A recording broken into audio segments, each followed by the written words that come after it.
Friday. I'm Janna, I'm the dietitian here at the Stram Center. Today we'll be making a very simple recipe. We're making hummus. So lots of people love hummus, first of all.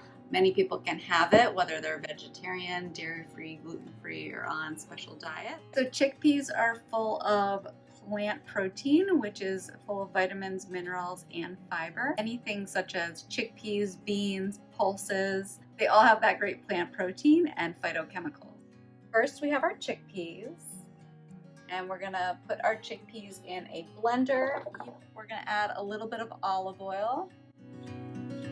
You can use a couple tablespoons of olive oil or more if you like it smoother or creamier. The consistency is really however you like it. So if you like your hummus a little bit thinner, like a sauce that you want to drizzle on something, or if you like it really thick to use as a spread, you can make it however you like it.